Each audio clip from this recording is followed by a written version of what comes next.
Grandfather Frog sat on his big green lily pad with his eyes half closed, for all the world as if he knew nothing about the meeting at the big rock.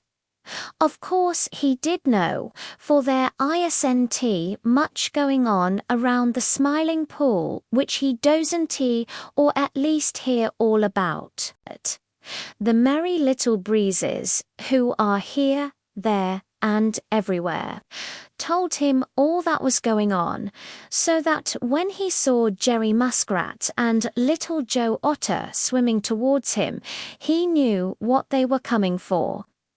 But he pretended to be very much surprised when Jerry Muskrat very politely said, "Good morning, Grandfather Frog."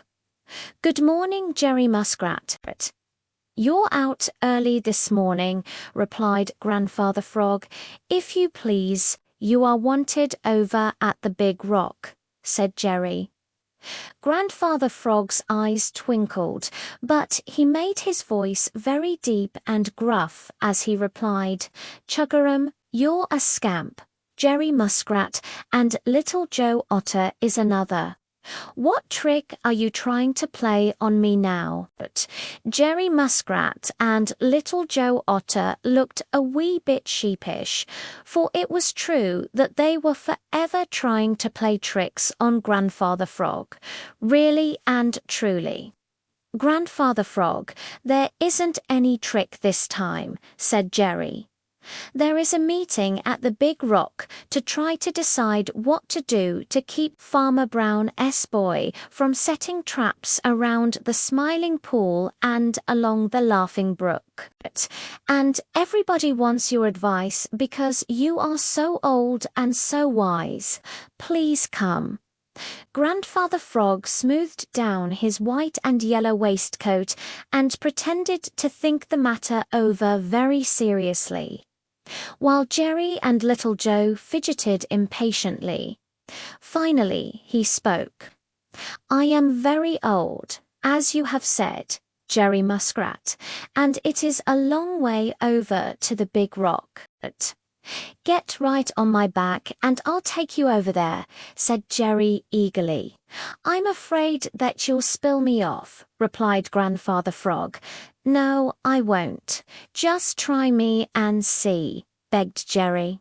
So Grandfather Frog climbed on Jerry Muskrat's back, and Jerry started for the big rock as fast as he could go.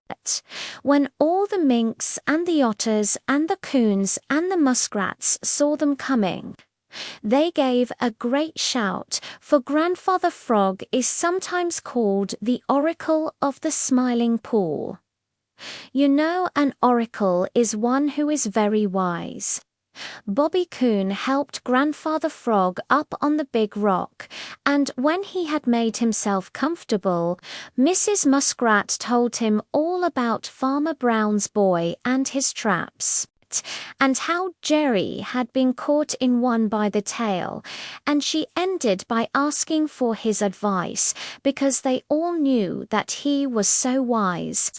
When she said this, Grandfather Frog puffed himself up until it seemed as if his white and yellow waistcoat would surely burst.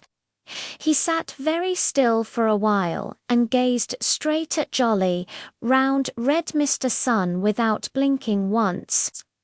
Then he spoke in a very deep voice.